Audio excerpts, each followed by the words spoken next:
So hello everyone, नमस्कार साथियों। स्वागत है आप सभी का एक बार फिर से डेली करंट अफेयर्स की क्लास में। और आज है दोस्तों आप लोगों की 12 सितंबर। और आज हम सभी 12 सितंबर से बनने वाले जितने भी मोस्ट इंपॉर्टेंट करंट अफेयर्स के प्रश्न बने हैं, इन सभी प्रश्नों को हम लोग एक्स्ट्रा फैक्टर सहित और डिटेल के साथ कवर करेंगे। यदि आप इनमें से किसी भी एग्जाम की तैयारी करते हैं तो ये जो आपकी करंट अफेयर्स की क्लास है सभी प्रतियोगी परीक्षाओं के लिए अति महत्वपूर्ण रहने वाली है। तो आप सभी साथी पूरी क्लास में आखिर तक बने रहिएगा। तो चलिए दोस्तों, पहले एक बार मैं आपको 11 सितंबर के करंट अफेयर्स को क्विकली रिवीजन करा देता हूँ मात्र 2 मिनट के अंदर। उसके बाद हम लोग आज के प्रश्नों की ओर बढ़ेंगे। तो जैसा कि दोस्तों लास्ट क्लास के अंदर मैंने आप लोगों को पढ़ाया था कि भाई जो अंतर्राष्ट्रीय सौर गठबंधन है यानी कि इंटरनेशनल सोलर अलायंस, इसका भी जो 101वां पूर्ण सदस्य देश है ये कौन सा बन गया है? तो नेपाल। अब्दुल मजीद तेब्बोने के बारे में पढ़ाया था मैंने आपको। ये भी 5 साल के कार्यकाल के लिए जो अल्जीरिया देश है यहाँ के फिर से राष्ट्रपति बन चुके हैं। दुनिया का भी सबसे बड़ा जो प्लास्टिक प्रदूषक देश है ये कौन सा बना था? तो भारत। उसके बाद मैं आपको एक्सरसाइज के बारे में पढ़ाया था कि अभी जो युद्ध अभ्यास है ये भारत और किस देश के बीच में शुरू हुआ है? तो अमेरिका के बीच में। स्वच्छ वायु सर्वेक्षण रिपोर्ट जारी की गई थी जिसमें श्रेणी वन के अंदर जिन शहरों की आबादी 10 लाख से अधिक है उनको रखा गया है। और श्रेणी वन में साथ ही जो पहला स्थान है ये गुजरात के सूरत शहर को मिला था। आइसलैंड में भी भारत के राजदूत कौन बने थे? तो आर रविंद्र। विश्व आत्महत्या रोकथाम दिवस यानी कि वर्ल्ड सुसाइड प्रिवेंशन डे ये कब मनाया जाता है? तो 10 सितंबर को। अभी 10वीं और 12वीं की परीक्षाएं साल में 2 बार की बजाय महीने में 1 बार आयोजित कराने वाला ये पहला राज्य कौन सा बनने जा रहा है? तो राजस्थान। अबू धाबी के जो क्राउन प्रिंस हैं जिनका नाम है शेख खालिद बिन मोहम्मद बिन जायद अल नायन, ये अभी पहली बार भारत की यात्रा पर आए। और कितने दिनों की? तो 2 दिनों की। और जो शाओमी इंडिया है इसकी भी ब्रांड एम्बेसडर कौन बनेगी? तो कैटरीना कैफ। अब आज के साथियों पहला क्वेश्चन देखिए। आज का आपका साथियों जो पहला ही क्वेश्चन है ये राजदूत से संबंधित रहने वाला है। आप लोगों से पूछ रहा है कि जो क्रोएशिया देश है यहाँ पर ही जो भारत के राजदूत हैं ये कौन बन गए? आंसर है साथियों ऑप्शन नंबर है यानी कि अरुण गोयल। ये दोस्तों जो अरुण गोयल है ये इलेक्शन कमीशन रह चुके हैं 2022 में। और अभी ये भारत में के गए कि राजदूत बन चुके हैं क्रोएशिया देश के अंदर। बात करते हैं दोस्तों हम लोग क्रोएशिया देश के बारे में। तो मैप के माध्यम से देखिए, ये आपको साथियों जितना भी हाईलाइट पार्ट दिखाई दे रहा है यह क्रोएशिया देश। क्रोएशिया की यदि आप लोगों से राजधानी पूछे तो यह जैग्रेब। क्रोएशिया में मुद्रा क्या चलती है? तो क्रोएशियाई क्रूना। और यहाँ के वर्तमान में प्रधानमंत्री कौन है? नाम है इनका आंद्रेज प्लेनकोविक। ये वर्तमान में क्रोएशिया के प्रधानमंत्री हैं। अब एक बार दोस्तों हम लोग बाकी देशों में भी भारत के राजदूतों को पढ़ लेते हैं कि कौन कौन है। हालांकि सारे के सारे राजदूत मैंने आपको कल भी रिवाइज कराए थे। तो जैसे कि दोस्तों अभी रूस के अंदर भारत के राजदूत कौन है? तो विनय कुमार। चीन में भारत के राजदूत कौन है? प्रदीप कुमार रावत। फ्रांस के अंदर कौन है? तो जावेद अशरफ। श्रीलंका में भारत के उच्चायुक्त कौन है? नाम इनका संतोष झा। बांग्लादेश के अंदर प्रणय वर्मा। और आर रविंद्र का नाम मैंने आपको आज भी रिविजन कराया कि ये भी आइसलैंड के अंदर भारत के राजदूत बन चुके हैं, आर रविंद्र। अब आज के दोस्तों दूसरे क्वेश्चन क्यों बढ़ते हैं। तो आज का दोस्तों आप लोगों से दूसरा क्वेश्चन पूछ रहा है कि भाई चौथा जो इंटरकॉन्टिनेंटल कप है जिसका संबंध फुटबॉल से है ये भी किसने जीता है? ये जीत लिया दोस्तों सीरिया देश ने। सही आंसर होगा ऑप्शन नंबर सी। देखिए साथियों भी सीरिया ने क्या है कि भारत को हराया है 3-0 से। और इसने भी चौथा इंटरकॉन्टिनेंटल कप जिसका संबंध फुटबॉल से है इसमें जीत हासिल की है। इस चैंपियन का यदि आप लोगों से आयोजन पूछे कि किया कहां पर गया था तो जो अखिल भारतीय फुटबॉल महासंघ है इसी के द्वारा 3 से लेकर 9 सितंबर तक तेलंगाना के हैदराबाद में जो बाल योगी गाची बोबली स्टेडियम है यहीं पर किया गया था। इस चैंपियनशिप का साथ जो पहला संस्करण है 2018 में आयोजित किया गया था और इसे क्या है कि नेहरू कप के स्थान पर शुरू किया गया था। अब बात करते हैं दोस्तों हम लोग अखिल भारतीय फुटबॉल महासंघ के बारे में। तो इसकी स्थापना कब हुई थी? तो 23 जून 1937 को। मुख्यालय कहाँ है इसका? तो नई दिल्ली के अंदर। अध्यक्ष इसके दोस्तों वर्तमान में कल्याण चौबे, और उपाध्यक्ष कौन है? तो नालापद अहमद हारिस, ये वर्तमान में इसके उपाध्यक्ष हैं।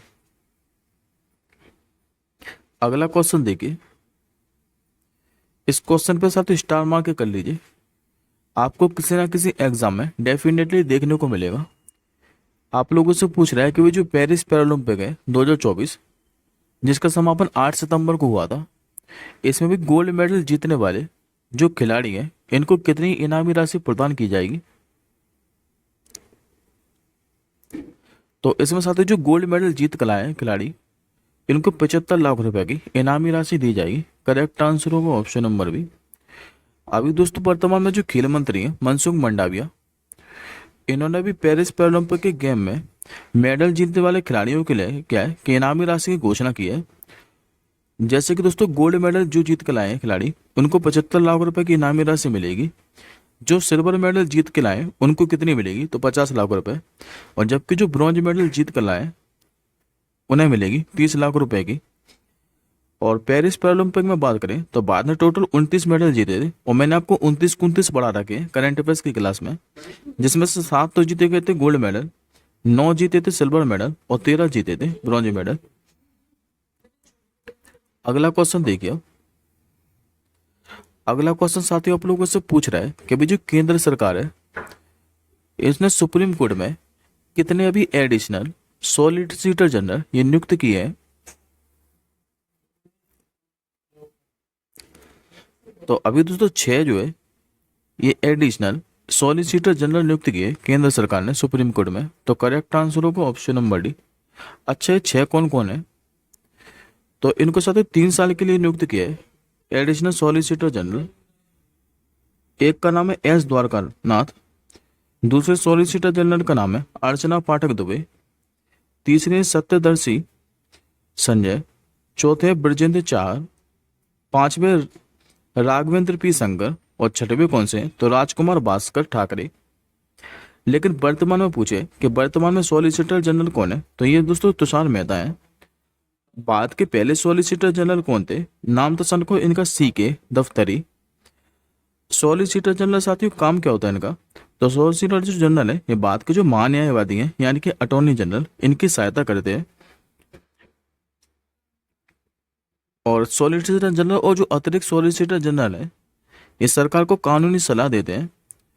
सॉलिसिटर जनरल की जो नियुक्ति है ये मैं आपको बता चुका हूँ कि 3 साल के लिए होती है। और यदि आप लोगों से पूछे कि बाद के वर्तमान में जो अटॉर्नी जनरल है ये कौन है, तो आर वेंकट रमनी। अगला क्वेश्चन देखिए, अगला क्वेश्चन आप लोगों से पूछ रहा है कि अभी किस देश ने जो सोशल मीडिया के प्लेटफॉर्म है इनके उपयोग के लिए न्यूनतम आयु कानून जो है ये लागू कर दिया है? तो ऐसा करने वाला साथी जो देश है ये भी ऑस्ट्रेलिया बना है। सही आंसर होगा ऑप्शन नंबर सी। दरअसल दोस्तों अभी जो ऑस्ट्रेलिया के प्रधानमंत्री हैं नाम है जिनका एंथनी अल्बनीज, इन्होंने कहा है कि बच्चों की सुरक्षा के लिए जो सोशल मीडिया है इसके लिए भी न्यूनतम आयु कानून पेश किया है। और इसका जो लक्ष्य है ये माता पिता का समर्थन करना और बच्चों को जो है ये सुरक्षित रखना है। बात करें साथ ही हम लोग ऑस्ट्रेलिया के बारे में, तो ये आपको अलग से कॉन्टिनेंट देखने को मिलेगा ऑस्ट्रेलिया। यहाँ की राजधानी क्या है? तो ये कैनबरा। मुद्रा चलती है ऑस्ट्रेलियाई डॉलर। प्रधानमंत्री मैं आपको बता चुका हूँ जो कि एंथनी अल्बनीज। और ऑस्ट्रेलिया में साथी कौन सी जनजाति निवास करते हैं? तो याद रखिएगा ओबेरी जीनस यहाँ की जनजाति है ये। नेक्स्ट क्वेश्चन देखिए, ये दोस्तों युद्ध अभ्यास से संबंधित क्वेश्चन है। कल भी मैंने आपको युद्ध अभ्यास से क्वेश्चन पढ़ाया था और यह भी हाल ही में शुरू है नया युद्ध अभ्यास। आप लोगों से पूछ रहा है कि भी भारतीय वायुसेना और किस देश के बीच एक द्विपक्षीय एक्सरसाइज जिसका नाम है ईस्टर्न ब्रिज यह भी शुरू हुआ है। ये जो साथियों ईस्टर्न ब्रिज अभ्यास है ये हर साल आयोजित किया जाता है भारत और ओमान के बीच में। करेक्ट आंसर होगा ऑप्शन नंबर ए। और इसमें साथियों भारतीय वायुसेना और ओमान की जो रॉयल एयरफोर्स है ये भाग लेती है। इस बार इस अभ्यास का 7वां संस्करण है, जो कि 11 से लेकर 22 सितंबर तक ओमान के वायुसेना के जो मसीरा बेस है यहीं पर आयोजित किया जाएगा। भारत की ओर से देखोगे तो भारत की ओर से इसमें MiG-29, जैगवार और C-70 विमान सहित भारतीय वायुसेना की एक टुकड़ी भाग ले रही है। देखिए दोस्तों, वैसे तो भारत और ओमान के बीच में जो है ये 3 युद्धाभ्यास किए जाते हैं। मैं तीनों के तीनों आपको पढ़ा देता हूँ। जैसे कि एक तो क्या था, नसीम अलवैर, ये दोनों देशों के बीच आयोजित एक नौसैनिक अभ्यास है। दूसरा क्या कहता है, अल नागा, ये दोनों देशों की सेनाओं के बीच एक संयुक्त अभ्यास है। और तीसरा जो ईस्टर्न ब्रिज अभ्यास है, ये दोनों देशों की वायुसेना के बीच में होता है हर साल। पिछले साल ये राजस्थान के जोधपुर के अंदर आयोजित किया गया था। अब अन्य युद्ध अभ्यासों को और देख लें तो जैसे कि दोस्तों लेह-मित्य 2024, यह भी भारत और सीशेल्स के बीच में हुआ है। समुद्री सुरक्षा बेल्ट अभ्यास की बात करें तो यह बहुराष्ट्रीय अभ्यास है, ये ओमान की खाड़ी के अंदर ही हुआ था। समुद्र लक्ष्मण अभ्यास की बात करें तो यह भारत और मलेशिया के बीच में हुआ था, आंध्र प्रदेश की राजधानी विशाखापट्टनम में।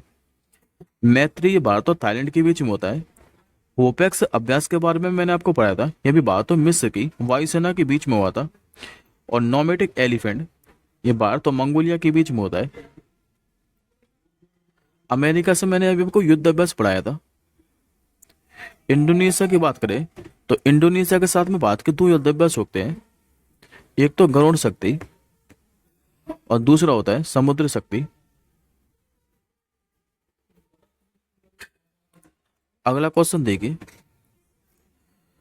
अगला क्वेश्चन आप लोगों से पूछ रहा है कि जो अंतर्राष्ट्रीय गिद्ध जागरूकता दिवस है यह आपका कब मनाया जाता है। हर साल साथी जो अंतर्राष्ट्रीय गिद्ध जागरूकता दिवस है ये सितंबर के पहले शनिवार को मनाया जाता है। आंसर होगा ऑप्शन नंबर सी। अंतर्राष्ट्रीय जो गिद्ध जागरूकता दिवस है मैं आपको बता चुका हूं कि हर साल सितंबर के पहले शनिवार को मनाया जाता है। और इस बार साथी जो सितंबर का पहला शनिवार है ये 7 सितंबर को पड़ रहा है 2024 में, इसलिए इस बार 7 सितंबर को मनाया गया है। और यहाँ से साथी एक क्वेश्चन और रिलेट करके याद रखिएगा कि जो उत्तर प्रदेश का महाराजगंज जिला है यहाँ पर भी दुनिया के पहले जो एशिया किंग गिद्ध संरक्षण केंद्र है इसका उद्घाटन भी हो गया है। अगला क्वेश्चन देखिए। अभी न्यायाधीशों के चुनाव के लिए मतदान कराने वाला जो पहला देश है ये कौन सा बन गया है। इस क्वेश्चन पे साथ स्टार मार्क कर लीजिए। ये क्वेश्चन भी आपको डेफिनेटली किसी ना किसी एग्जाम में देखने को मिल सकता है, क्योंकि ये जो देश है ये मैक्सिको बन गया है। करेक्ट आंसर होगा ऑप्शन नंबर डी। अभी मैक्सिको ने क्या है कि न्यायाधीशों के चुनाव के लिए मतदान कराने का फैसला किया है, जिससे साथ ही ये जो ऐसा करने वाला पहला देश बन चुका है। और सीनेट में विधेयक को पारित किया गया है, जिसमें राष्ट्रपति जो लॉपेज एब्राडोर है इनका समर्थन भी मिला है। बात करते हम लोग मैक्सिको के बारे में, तो मैप में देखिए जो कि साथ नॉर्थ अमेरिका कॉन्टिनेंट के अंतर्गत आता है मैक्सिको। मैक्सिको की राजधानी पूछे तो मैक्सिको के नाम पर ही मैक्सिको सिटी। मुद्रा के चलती है तो मैक्सिको पेसो।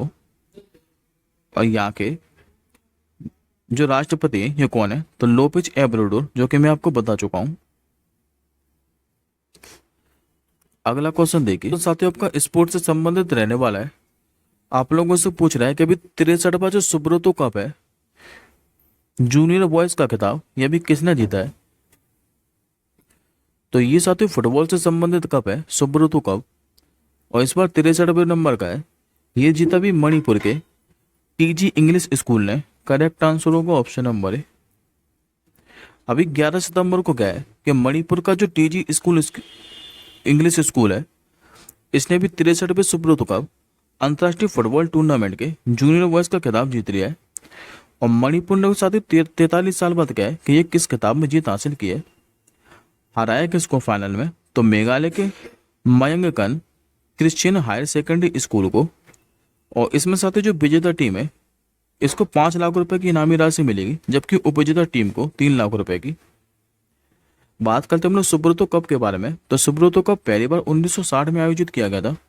और इसका जो नाम है ये एयर मार्शल सुब्रतो मुखर्जी के नाम पर रखा गया है। ये आज के साथ आपका आखिरी क्वेश्चन है। अभी विश्व के सबसे दानशील देशों की सूची जारी की गई थी, जिसमें भारत जो है 21 स्थान पर रहा है। तो इसमें साथियों बात को जो स्थान मिला है ये 26वां मिला है। करेक्ट आंसर होगा ऑप्शन नंबर बी। और इस सूची में कुल 143 देशों को क्या है कि जगह मिली थी, जिसमें से भारत को मिला 26वां स्थान। जबकि साथियों सीड स्थान पर कौन सा देश है, तो याद रखिएगा इंडोनेशिया, ये टॉप पर रहा है। ये आज का आपका क्वेश्चन ऑफ द डे है कि अभी उत्तर प्रदेश के किस स्थान पर वैदिक जो 3D संग्रहालय ये खोला जाएगा। इस प्रश्न का आंसर आप लोग कमेंट बॉक्स के अंदर कीजिएगा। और इस क्लास के साथ ही जो PDF है ये आप सभी रिवीजन के लिए हमारे टेलीग्राम ग्रुप से डाउनलोड कर सकते हैं। टेलीग्राम ग्रुप का जो लिंक है वो इस वीडियो के डिस्क्रिप्शन बॉक्स में है। अब हम जल्दी मिलेंगे नेक्स्ट क्लास के साथ ही, तब तक के लिए जय हिंद, वंदे मातरम।